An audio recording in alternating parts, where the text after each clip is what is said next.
महाराष्ट्रात सध्या मराठा आरक्षणाच्या प्रश्नावर काही भागात हिंसक तर काही भागात शांततापूर्ण आंदोलन चालू आहे। सरकारने कुणबी नोंदी सापडलेल्या मराठ्यांना ओबीसी प्रमाणपत्र देण्याचा निर्णय घेतलाय, तर उर्वरित मराठा समाजाला कायमस्वरूपी टिकणारे आरक्षण लवकरच देण्यात येईल अशी घोषणा केली आहे। सरकारमधील सहभागी असलेल्या तीनही घटक पक्षांनी मराठा समाजाला स्वतंत्र असं आरक्षण देण्याची घोषणा केली आहे। महायुती सरकारने मराठ्यांना स्वतंत्र प्रवर्ग निर्माण करून कायद्याच्या चौकटीत टिकणारे आरक्षण देण्याची घोषणा केली आहे। तर मराठा आंदोलनाचा चेहरा असलेल्या मनोज जरांगे पाटील यांनी मराठ्यांना सरसकट ओबीसी प्रमाणपत्र देण्याची मागणी केली आहे। त्यामुळे मराठा आरक्षणावर तोडगा निघत नाहीये। त्यातच देशातील राजकारणात मराठ्यांचे नेते म्हणून नाव असलेले शरद पवार आणि त्यांचा गट यावर कोणतीही भूमिका घेताना दिसत नाही। त्याचबरोबर काँग्रेस पक्षाने सुद्धा मराठा आरक्षण प्रश्नापासून लांब राहण्याचा निर्णय घेतला आहे। त्यामुळे शरद पवार गटाची आणि काँग्रेसची मराठा आरक्षणावरची भूमिका संभ्रमात टाकणारी आहे असंच म्हणावं लागेल। मागच्या 3-4 दिवसापासून मराठा आंदोलनाने उग्र रूप धारण केलेलं असताना शरद पवारांनी यावर कोणतीच भूमिका घेतली नाही। शरद पवारांनी मराठा आंदोलनाच्या पहिल्या टप्प्यात मनोज जरांगे पाटील यांची भेट घेतली होती। त्यावेळी त्यांना मराठा आंदोलकांच्या रोषाला सामोरे जावं लागलं होतं। तरीही शरद पवारांनी त्यावेळी मनोज जरांगे पाटील यांच्या मागणीला पाठिंबा दर्शवला होता। पण आंदोलन स्थळावरून परत येताच शरद पवारांनी मराठा समाजाला ओबीसीच्या कोट्यातून आरक्षण देण्यास विरोध केला। त्यामुळे शरद पवारांना मराठा समाजाच्या रोषाचा सामना करावा लागत आहे।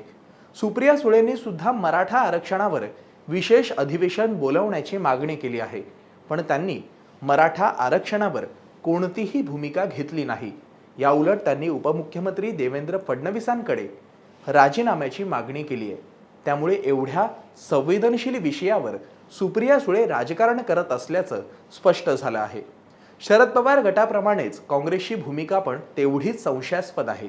देशभरात नव्याने ओबीसी आरक्षणावरून राजकारण करणारी काँग्रेस महाराष्ट्रात खिंडीत सापडली आहे। महाराष्ट्र काँग्रेसचे प्रदेशाध्यक्ष नाना पटोले हे स्वतःला ओबीसी नेते म्हणवून घेतात। त्याचबरोबर विरोधी पक्षनेते विजय वडेट्टीवार सुद्धा ओबीसीच आहेत। त्यामुळे या नेत्यांनी आपलं अस्तित्व शाबूत राखण्यासाठी सुरुवातीला मराठ्यांना ओबीसीतून आरक्षण देण्याचा विरोध केला होता, पण आता हे नेते पूर्णपणे शांत झाले आहेत। मराठा आरक्षणावरून वातावरण तापलेलं असल्यामुळे हे नेते आता कोणतेच विधान करत नाहीयेत। महाराष्ट्रातील सर्वात मोठा विरोधी पक्ष म्हणून काँग्रेसने मराठा आरक्षणावर आपली भूमिका स्पष्ट करण्याची गरज होती, पण काँग्रेस यापासून दूर जात आहे। मराठा आरक्षणासाठी मनोज जरांगे पाटलांनी उपोषण सुरू केल्यापासून काँग्रेसच्या एकाही मोठ्या नेत्यांनी त्यांची भेट घेतली नाहीये। यावरून काँग्रेस कशा प्रकारे मराठा आरक्षण प्रश्नी कानाडोळा करत आहे असा प्रश्न निर्माण होत आहे। शरद पवार गटाची सुद्धा भूमिका संभ्रमात टाकणारी आहे। शरद पवार गटातील सुप्रिया सुळे यांच्यानंतर दुसरे मोठे नेते असलेले जयंत पाटील सुद्धा मराठा आरक्षणावर काहीच बोललेले नाहीत। ते फक्त सोमवारी सुप्रिया सुळे यांच्यासोबत राज्यपालांच्या भेटीसाठी राजभवनावर गेले होते, पण त्यावेळी त्यांनी कोणतीही प्रतिक्रिया देण्याचं टाळलं। त्यामुळे शरद पवार मराठा आरक्षणावर कोणतीही ठोस भूमिका न घेता फक्त संतुलन साधण्याचा प्रयत्न करत आहेत का असा प्रश्न निर्माण होतो। तुम्हाला काय वाटतं? शरद पवार खरंच मराठा आरक्षण मिळावं यासाठी प्रयत्नशील आहेत का, की फक्त राजकारण करत आहेत? तुमचं मत आम्हाला कमेंट करून नक्की कळवा। असेच माहितीपूर्ण व्हिडिओ पाहण्यासाठी MahaMTBच्या यूट्यूब चॅनेलला सबस्क्राईब करा आणि फेसबुक पेजला लाईक करा। धन्यवाद।